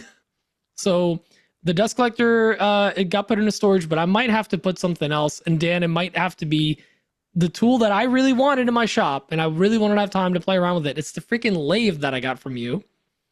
Finally. I don't want to sell that thing. I want to have that lathe. I love that lathe. It's a small size. I'm probably gonna put it in storage as well. It's a beautiful lathe. It's a great lathe. It's the don't Jet put it into 1220. Don't put it into storage. Do what we're going to hear about in one of our questions and build a murder room. Just put it on your new island. I might put it in the kitchen, honestly, with enough tarping. Yeah, you shoot off like it has to be the right color tarp. That's all I'm saying. Green tarp. You launch a little bit of sawdust into some food, and that's just built-in fiber. That's for your health. Yeah. Or you could take that fiber and laser it. You can. Yeah, especially with the That's fiber laser. Double But essentially, so aside from that, since I'm working on that area, I'm also going to be rebuilding my computer cart to have like the computer for the CNC and the one that actually runs Lightburn and everything, it all in one cart to try to keep it organized over there. But we'll see. That's a project for this weekend. Aside from that, just my shop's a mess. I'm trying to get it organized because I need to work on some projects before my my daughter's born, and I have no time for anything. So trying to get as much done as we can. And also, guys, I just want to point out that right now, at least my local Home Depot is having all their bushes and shrubs and trees half off. So we loaded up today. I got to do a bunch of landscaping, and I'm glad it's 50% off because full price. That's highway shrubbery. Just saying. Just wanted to say that. Anyways, that's my bench, guys. You shoehorned that in there just to make that joke, didn't you? Yep. We should get in a. Are you gonna put them on like a little tiered effect and make a little path? A path. Oh, that's good. That's good.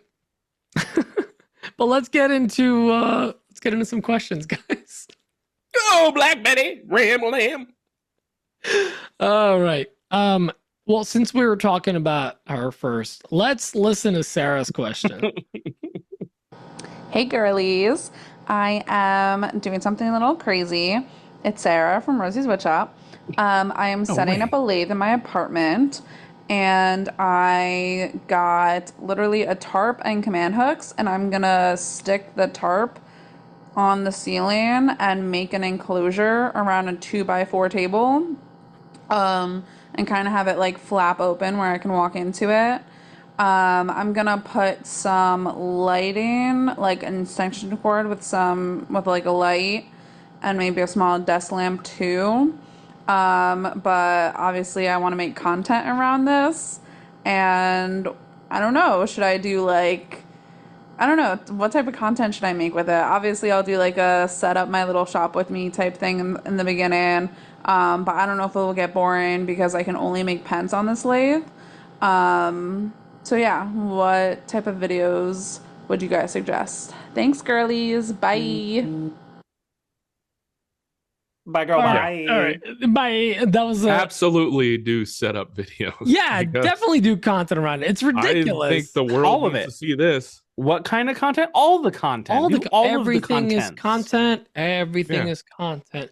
Including with just that setup with the tarp and everything. I mean, we've made the jokes, but start a murder mystery podcast with that. Don't forget a nice floor drain going into the apartment below you. It's basically a Dexter murder room. We've seen the photo too. It is 100%. Who'd she send the photo to? To AWP. Us. Oh. Yeah. To all of us. So here's the thing. I'm the one that actually pushed her to do this, so I feel weirdly responsible. You should. Because she was like, I don't even know where to work. I'm like, set up. You have a pen lathe. It's not a full-size lathe. It's a small pen lathe. It's the size, like a little bigger than like a keyboard on a computer. You know what content she needs to make? Have you ever I know you guys follow Ashley Harwood, right? Yeah. when Ashley is carving something, she always has content where the shavings are just shooting right back at her face and her neck area. Yeah. You got to do that with a pin, but do it real close. Yeah, just for the trolls, for the memes. Yeah. Yes. Absolutely. I totally agree. And I think there's there's people that make content out of their small apartments in New York or whatever. And like, you're like, how do they woodworking or like with hand tools or whatever? And like a lathe doesn't make a ton of dust. It does when you're sanding, not when you're shaving. What also makes dust is Brayden eating very dry, crummy treats while we're recording. He muted his mic though. Yeah, I'm muting my I know. I got Just making adequate. crumbs. But listen, there's something to be like, there's some content to be made. I would even say like, move it closer to your window. You can put like a window fan and I could pull out the dust as you're sanding or whatever. I did recommend that you get some kind of a dust collector Air or like filtration of some sort. I recommended actually the CT15. I feel like it's a affordable, semi-affordable priced on Recon. Even a box fan and a furnace filter actually, in that's front a of said great box idea. fan is not it's better than nothing. And listen, there's it's channels and there's channels out there on TikTok and Instagram, especially TikTok, that they hyper niche. They do one silly little thing, whether it's crystals or they pop pimples or they turn pens. That's disgusting. Do you have a link for that? pens. So I can make sure that I don't run into it. Yeah. I just want to I want to block it after I do some research. But there's plenty of people that like, you could literally your channel could be just turning pens and get more ridiculous and ludicrous blanks that you're turning. And the channel would blow up. I mean, I think people could relate to the fact that you're making a little shop area in a small apartment. Especially in an apartment, and lean into it. Lean into like, I have nowhere to woodwork, so I'm working in my apartment. And if you think to my apartment shop, this is don't Sarah. do well, just check out penisland.com. It's like all about pen. I'm kidding. Don't go there. It spells penis land. Stop it. I need to explain it. Don't do it. I'll get in trouble. Sorry, I have to make the joke. But Why did I not see that coming? I have a virus now. Oh no. Oh no. For the dust collection thing, could she set up a box fan? Like if she moves it over by the window, could she set up a box fan, no filter, but have the fan pulling out the window? Absolutely. And just, like, shoot Absolutely. directly? You're and then both you've got absolutely exhaust correct. outside. Yeah, and then your neighbors below you or above you, they're gonna love it. I mean, they don't know. Who keeps their windows open these days? Yeah. They're out there barbecuing. Wow, my burgers are extra fibrous today. Honestly, she should set up the lathe in front of the window, blowing right out. Like, obviously, you don't want to have the shavings and stuff. The shavings out the window. But the shavings you can like vacuum up. That's big stuff. It's the sanding that gets you. Or if you're just like scraping away at it, it's the fine stuff that's in the air. But I endorse the murder room. I can't, for legal reasons, endorse the murder room, but I mean, neither can the podcast. You're solving a problem, and we recognize you for solving a problem. She's murdering sharp edges on pieces of wood. That's it. Here's my idea, and I mentioned this in the pre-show. Get green tarps, because you could green screen that whole area and make it look like you're lathing on the beach or something. I like that. That's actually great. Sorry, Dan. I know it's great. Come on. Or at the very least, like thick painter's plastic, like just like 4 or 10 mil or whatever plastic, just put it up. Really murder room that space. Right. Yeah. If you have any questions about what you should be doing, just watch the very first episode of the very first season of Dexter. And the first thing that he does when he murders somebody, do that. But do lathe stuff, not murder stuff. Or watch the video of episode 2. We used to have 4 hosts. Fun fact. Where was I? That's fine. It was Nick Key. Anyways, so next question is from Mike Holmes from Broken Lead. What is going on, AWP? This is Mike from the Broken Lead Woodworks. And I know it's been a hot minute since I've called in, left a message, or anything for that matter. But I got a quick question. We're in summer, and I've had several moms and dads ask me if I'd be willing to open up my shop to let their kid come over on a Saturday, and I teach them the basics of woodworking or how to use a saw or to make a simple birdhouse or whatever. I have to check with my insurance to see if that's even possible. But my question is this: what would you do? Would you let some of the neighborhood kids come over to shop and, just 2 or 3 of them, and you just have them over for a couple hours on a Saturday with even mom and dad, of course, beside them, and let them, learn a little bit about woodworking? What would you guys do? I'm not against it. I just don't want to be sued is the biggest thing. So there'll be legal stuff involved, I believe, especially with my business insurance. I think there's probably something needs to be taken care of there. But I'm curious what y'all's thoughts are on that. Enjoy the show, fellas. I hope y'all have a great evening, and we'll holler at y'all later. Peace. Yeah, I'd be very hesitant to allow that to happen in my shop because it's my livelihood, and I can't afford to deal with somebody who's potentially sue happy. I mean, people in general are just they come off as sue happy, so I would absolutely not do that. If it was a hobby shop, maybe I'd be more lenient, but no, my answer is a hard no, hard pass. Braden? I want to say yes because my dream is setting up like a makerspace and doing exactly this sort of thing.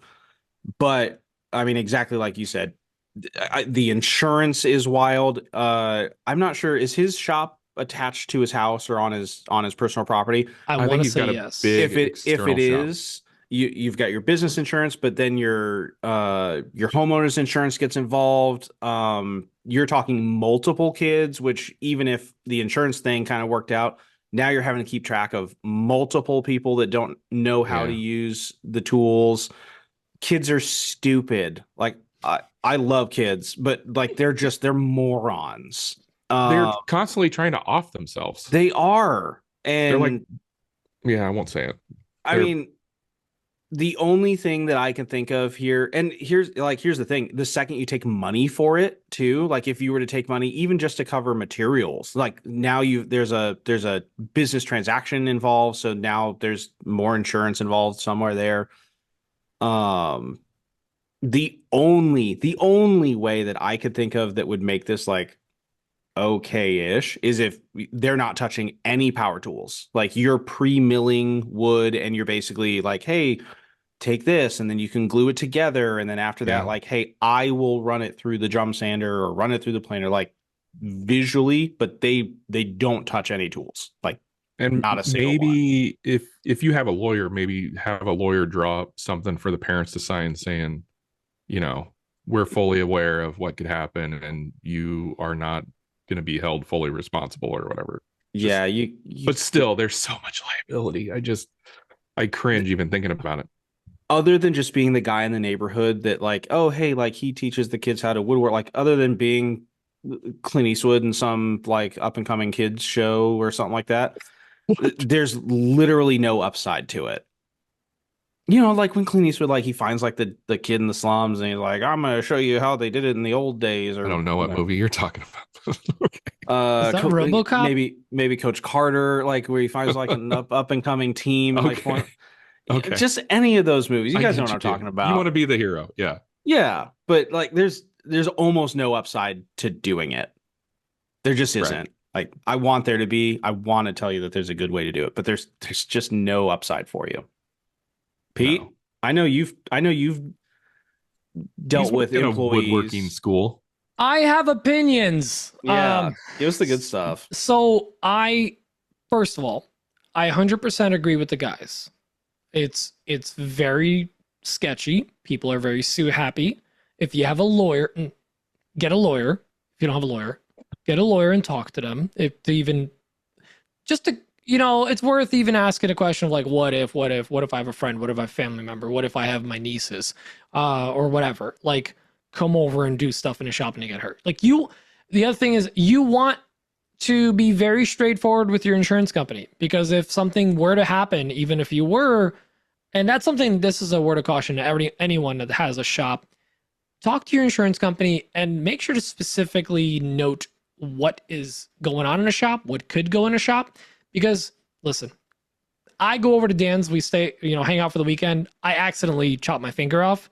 That's obviously never going to happen, but okay. If Dan is not insured for that and was never disclosed that that's the kind of space that it is, he might lose his insurance and not get covered for that. And I might not have a finger, and I can only count to 20 or 19. I'll And still if you count to sued 20. me, you wouldn't have a friend anymore. So Yeah. just throwing that out there. So here's what I will say though. That the step one is cover your ass and probably don't do it. Don't do it as first of all, any pedestrian, any person that's just like, I have a shop, you're not like, either you're not a full business or you have a shop, you have some friends asking you about doing it. Don't do it. Unless you're doing this professionally or to a tier where like you have an LLC, you have a lawyer, you have an accountant, like you might not want to pursue this at all. Like just say no. But if you do genuinely want to teach, because I think like I used to teach kids at a woodworking school. It's one of the greatest things ever. To like when you see it click on someone's face, especially a child, and like they're running a miter saw for the first time ever, it's incredible. And granted, there is a lot of prep that goes into it. It's not just like they're doing all the milling and whatever. But that's at a school, a Yes. place that is built for that. It's not at your personal shop, which is completely different. I'm getting to that. So Okay. if you wanted to get to the point where you want to actually do some outreach, you want to teach, and that's the space you have is your shop on your property, or even if it's offsite, it's your building, your shop, your business. If you do truly want to pursue it, cover your butt in every single way. Have full waivers that are okayed by a lawyer that actually wrote them out. It's not just a generic one off the internet. You need to run it fully through your My insurance. lawyer is Every child- ChatGPT. Yeah, like every parent needs to sign a waiver for their child and have a curriculum of some kind so everyone knows what's going on.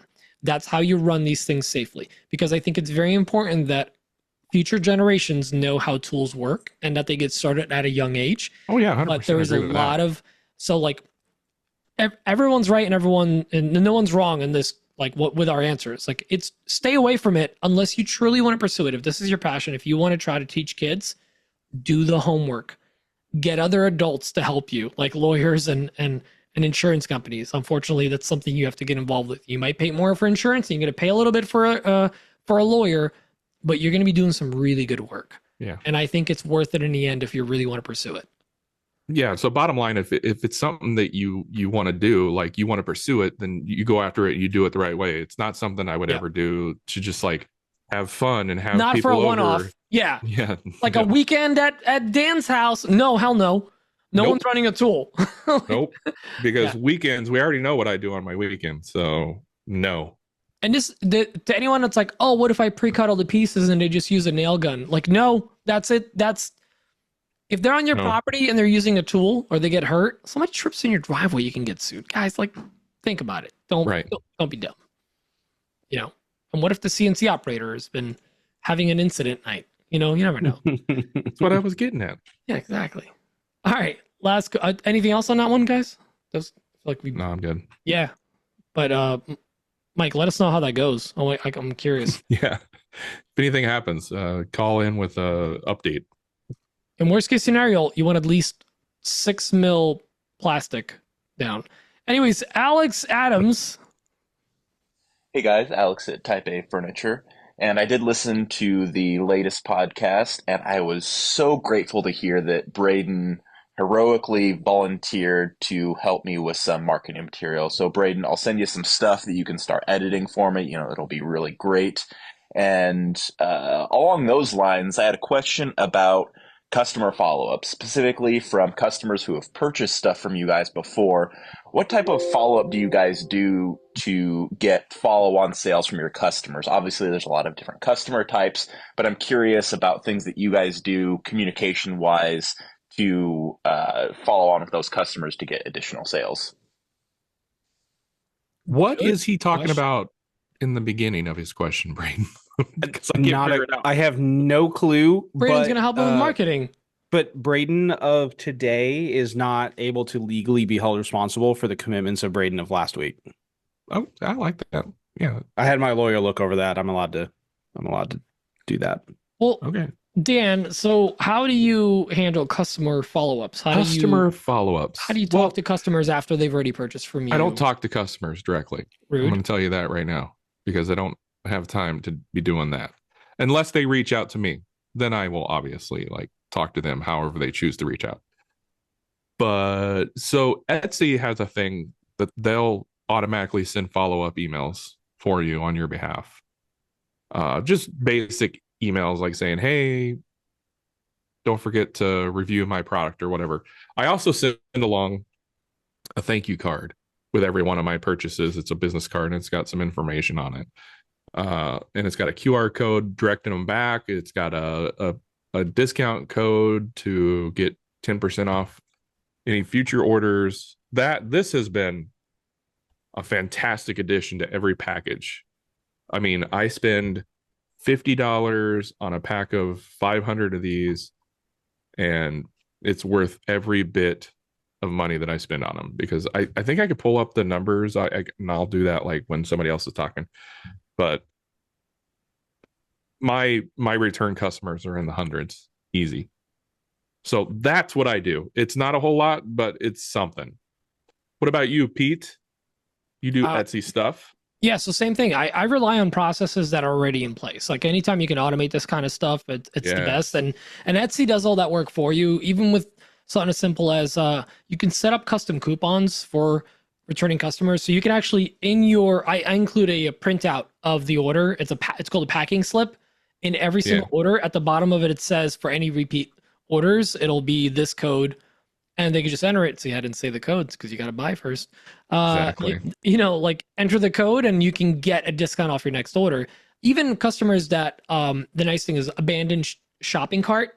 And I think Shopify has all these things as well. So abandoned cart, you can do another code. So I have another code that basically is just like, baby, come back and like, come back to me. Like if you check out this this cart, here's an extra 10-15% off, whatever it might be. So there's ways to follow up with customers after the purchase if they've changed their mind. And depending on what the order is, if I'm doing like some local stuff or friends or family, I'll actually follow up in person. Make sure like, hey, just checking in, make sure everything's good. Just as a follow-up, that code that I send out on those business cards has been used 268 times, and it's brought me $4,700 and some change. It's amazing. Yeah, that's business, repeat business that's coming back. And I think I've bought 3 boxes of those. So one thing I will say, 3 boxes, so 1,500.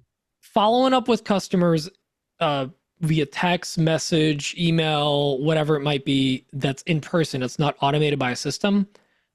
Use I almost want to say like the waiter mentality of everything tasting good. Like, hey, was that cutting board great? Did they like the gift? Like positive, focus on the positives. Don't be like, hey, were there any issues that you had? Because then they're going to think like, well, there was a part where like it was chipped, but we didn't mention it, but it's still nice. We still like it. Like you want them to be like, focus on the positives. How are your first few bites tasting? Like that type of thing. Focus on a positive. So when you do follow up with a customer, I highly recommend hit him from the positive aspect. Just say like, hey, like the customer or the person you give this to, did they love it? Or like, was it to their, was it to your expectations? Like you want to make sure you focus on the positives and not start with the, let me know if there's anything wrong with it. Cause then it's like, you're already kind of backpedaling on your own work. Braden? Yeah, I mean, I use all the same automated systems that Etsy has that you guys do. So, I get some repeat customers just from, abandoned carts. I have one that also goes anytime somebody favorites one of mine, because I have a lot of like one-off stuff. So if somebody favorites something, I think it's like a day or two later, they get a 10% off coupon to just go buy it. Same. So the only thing outside of Etsy that I'm working on, we've gotten a lot of feedback on this, but a lot of people have been talking about how incredibly successful they are able to do marketing if they capture emails from customers, and they can do like newsletters, they can do email blasts, things like that. So that's something that outside of Etsy would probably be worth starting to look at, is building up your database of customers' email and contact information so that you can start sending out just marketing content to them through that avenue. Yep. Mailing list is very important. Sometimes it's a little intimidating because like, what am I going to send them? Like, I'm just on Instagram, whatever. Stockpile those names. Because one day you're going to have a website, you're going to have a YouTube or something, and you can utilize all that, leverage all of that. And Shopify, if you use Shopify is really good at setting up to where you can capture that information with all of your customer profiles. And then you can also do like, hey, they are open to marketing content or not, sort of thing. So you don't have to worry about blasting somebody that doesn't want marketing content. Exactly. All right. So we actually have one last question that came in during a podcast from Randy in the very expensive Connecticut. Hey guys, it's Randy from Connecticut. The very expensive Connecticut, as Pete so lovingly continues to put it. I've learned a few things listening to myself on the podcast. One, I don't like listening to myself. I have a horrible radio voice. And two, you guys are like one of the best podcasts I've ever heard. Here's my question. Love it. By the way, you need to get out more. Noise behind me. I'm currently at work. I build helicopters for the military. So, yeah. My question is, on the shop floor, what do you guys have? Do you guys have the rubber mats? Do you guys have foam pads? Do you just use straight concrete? Or do any of you guys have like that epoxy stuff to put down? I'm trying to figure out what to do. I'm not sure. Can't wait to hear what your response is. All right, bye. Good question. Pete, I know.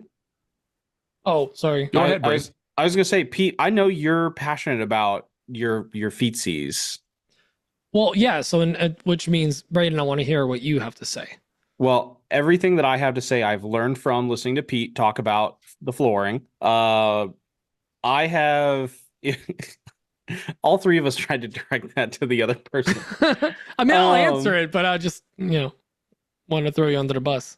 No, I have an epoxy flooring. I got it done as soon as I moved into the shop. That's some of the best money that I've ever spent. They could have charged me up to 25% more, and I probably would have still done it with a smile on my face. So the only downside I have to it is the gray color of like the flakes that I picked is exactly the same color as a Craig or similarly like silver screw. Soon as that screw hits the ground, she gone, like never coming back. So I have that all around the shop, and then I buy the foam floor mats from Home Depot, and I put them in my loitering. I call them my loitering areas in front of the laser, in front of the CNC, anywhere that I'm going to be standing, so that I can get some cushion for my knees. You gotta throw Dan? it to someone. Dan? Oh yeah. My floor is littered with sawdust and Which glue droppings. cushions is Dan's working in basically like a hamster down. Basically. Man, I wish I had cedar filings. Those smell so good. Yeah, I don't have any fancy epoxy floor. I don't even have mats, which is probably a bad idea. It's just bare bones. I've never thought about it. It's pretty boring. I'm imagining Dan puts in like floor mats in his shop one day and like fixes his posture. He loses a bunch of weight. He starts like being healthier, just so he feels better about his body. That's the thing that's going to push me over the edge. Yeah, it's just like it's all been bad posture this whole time. It's like it's like the Jonah Hill glow up. Like he's just gonna like be really jacked, and he's gonna take off the glasses, and we're gonna realize that Dan was beautiful all along. And a beard. You have to add the beard. Yeah, you grow the beard, and yeah. I am beautiful. Speaking of beautiful, sure thing, Princess Diaries. Speaking of beautiful, Pete, I guess you can go if you'd like. Sure, I'll go. So I will second what Brayden said after learning it from me, apparently. But the epoxy floor, it's not just a gimmick. First of all, it looks nice. And if it's going to be your space, and if you truly care about your shop, it really Oh, I don't care about my shop now. Is that what you're? Yes. Okay. So if you care about your shop, like I wanted the like the classic American garage like floor. And the thing is, when I moved my shop one day, like that's the floor that's going to be there for my cars and everything. It's nice. Here's the main benefits. It looks nice. 2, it's water resistant. So like not only if you spill something, it's easy to clean up, but you're really not getting as much moisture coming from the concrete slab in your shop. So it really helps out with just moisture in your building. And think of like anytime you lean a piece of wood up against the tool or something, the end grain is on the ground. If it's been raining for 3-4 days, that ground doesn't look wet, but your wood's literally absorbing moisture from the ground. Having that barrier is incredibly it's beneficial. And here's the best part. Here's why a lot of us don't have an excuse, especially if you're moving into a space.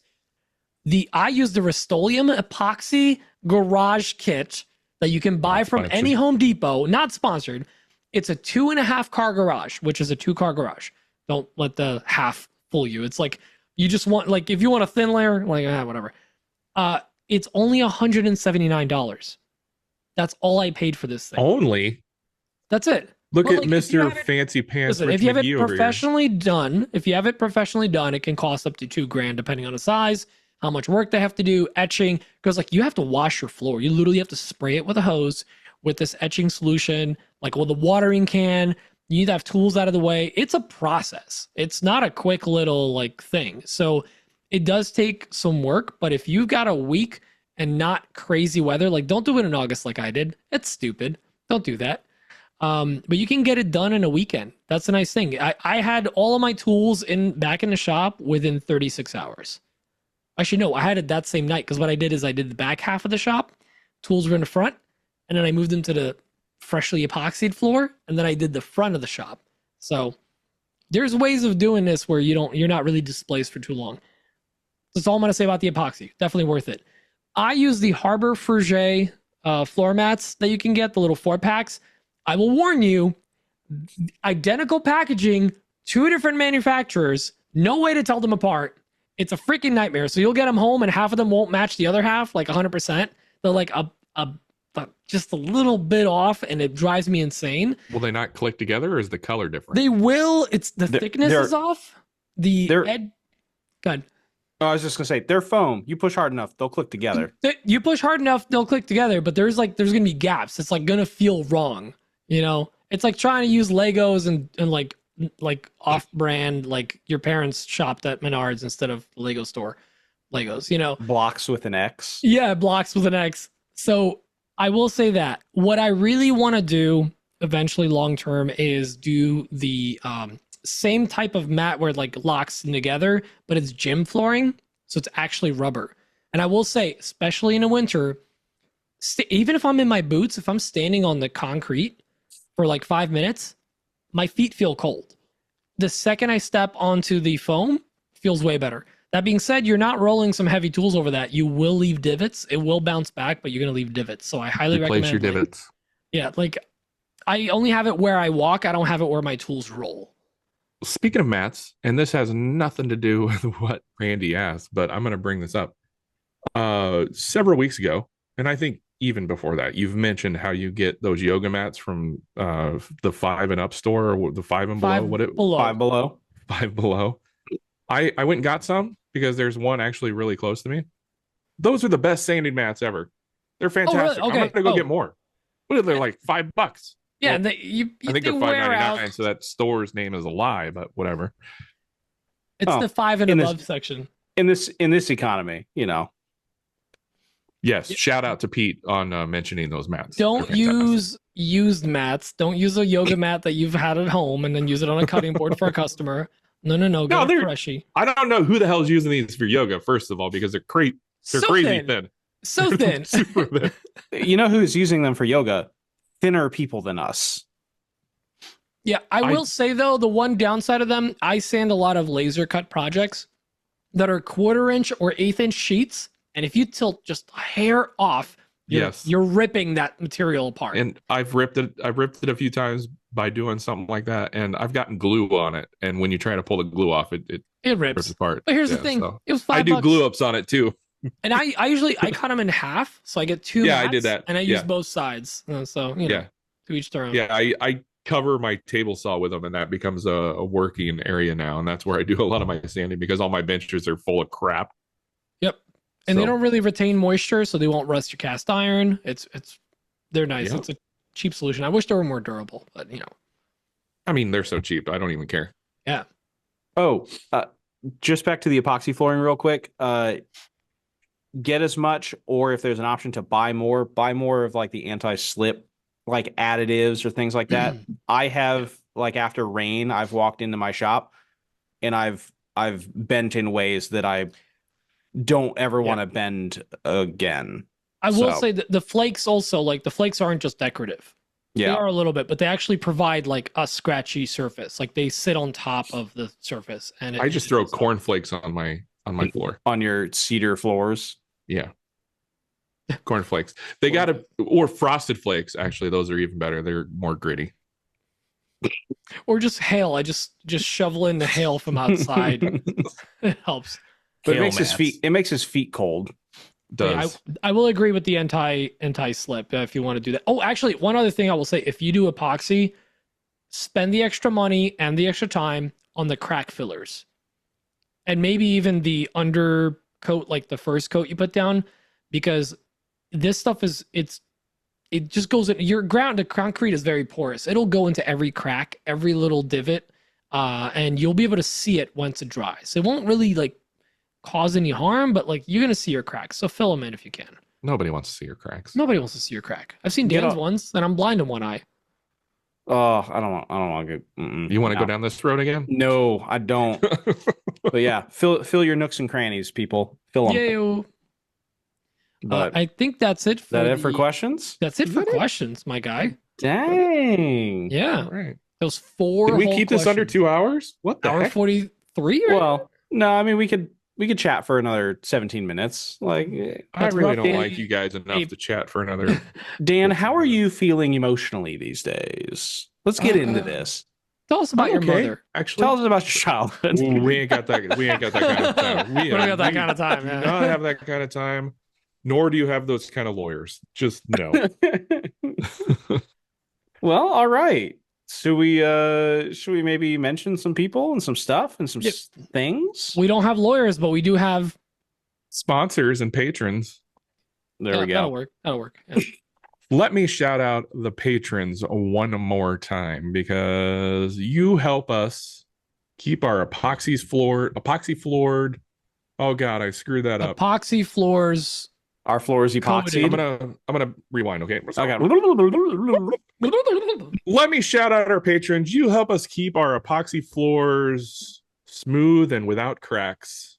You went back in time and you still somehow fumbled it. You keep our floors epoxied.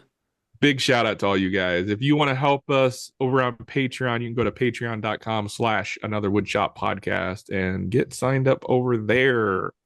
We offer all kinds of extra things and content and whatnot. I heard a rumor. Do you have anybody? I heard there's a rumor that there's going to be a semi-nude AWP calendar coming out. Oh, that's a dirty, dirty rumor, and I will not.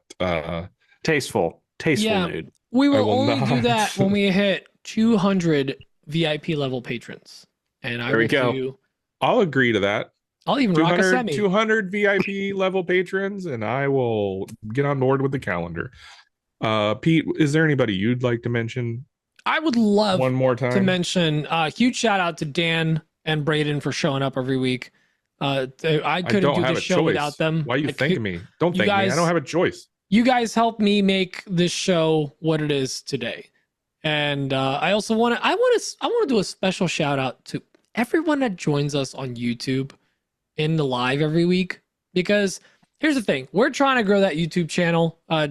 Keep apparently it's the best or biggest growing platform for podcasts right now. So we've been on there for a while. We have a lot of content out there. We put out close to 5 hours of content every week between audio and actually probably more than that, because it's a 2-hour podcast, 2-hour video. our pre-show video. So like that's quite a We bit just of kind of content. stumbled our way into doing a 2-hour podcast. Yeah, that's not intentional, but there's plenty of stuff. Let us know if you We like. haven't the had long anybody format. complain though. I don't think. No one said they like it either. So we're really trying to figure it out as we go. But we truly appreciate you guys. And if you've heard us mention the live, but you're like, fine, all right, what is this live thing? Well, the live is every Thursday before we record the podcast at 9 p.m. Eastern, 8 p.m. Central. Adjust your other time zones accordingly. We hop on youtube.com/Another Woodshop podcast. If you subscribe to the channel, you'll get a notification. We just do a live. We all hang out. We BS. We interact with the chat. We pre-listen to questions. When we have a guest, we BS with them. Dan lifts his finger. It's great. Something else there, Dan? I was telling my son that we're almost done. Yeah, John, calm down. Settle down. But please join us there, and please follow or subscribe to the channel there. And I want to give a huge shout out to our sponsor, PwnCNC. They've been great to us, and they make some really great equipment that helps you bring your CNC to the next level. They have a whole assortment of accessories for multiple different models. Go check them out and use code AWP for 5% off your order. Right on. Right on. They got the rizziest of spindles. Yeah. It literally goes like when you turn it on, it goes riz. Okay. I can't argue with that, I guess. It's actually, I have a riz sound effect. Do you? Apparently Ooh. that's the one. It's just sexy time. That's why My spindle has never sounded like that. Turn it on. 1800 or what? 18,000 RPM. Well, yeah, but yours is gasoline powered, so it's more like you have to like Sounds like a weed eater. Yeah, just pulling it. 2-stroke spindle. You fluttered it. Can you imagine? I need to get some new jets in the spindle carburetor. Yeah. Just spray lighter fluid in there or whatever, the starter fluid. Just blasting flames out the top. Just full panic mode. I would love to see those people like build like tiny little engines for their drills, like as like a gimmick. I want to see a gas powered CNC spindle. Why not? Put it out of the universe. It might happen. You never know. I know a guy. Let's do it. That's everything is content. Everything is kind of. Oh, I don't want to be the one to do it. I just, I'd like to watch somebody else's content on. Here's an idea. Let's take the motor out of Dan's truck. No. And It's the use size that of to a spindle, power yeah. a spindle. Yeah, it's We'll much put it bigger on than a stand spindle. over here. So, anyway, And then you don't have to fine. worry about tires because you don't have a truck that works. Yeah. Don't like this idea at all. All right, well, Okay. guys, we should wrap this up because Taco Bell's going to close in about an hour and a half. ooh, Yeah, so you guys gotta, you gotta get out there. gotta get that quesarito. Yeah, exactly. Or the new, they have the Cheez-It. Oh, that thing. Listen, we don't have enough time to get into how I feel about the Cheez-It thing. Let's save it for the scoop. Just the downfall of America is based on the Cheez-It taco or whatever the heck. Sure. Yeah, it's the giant Cheez-It. This is the best timeline. That's it. This is the best timeline. All right. It's a small indication of how bad things are going in this world. And because we all forgot, I'm going to mention it now. We did say that we were going to probably try to squeeze in a a patron call with us. So maybe we'll try to work that in the next 2 weeks. So keep an eye out on Patreon. All right. Maybe I'll try to do it next week. I don't know. We'll see. Finger Okay, guns. guys. Thank you. Love you. Bye. See ya. Bye. Love you long time.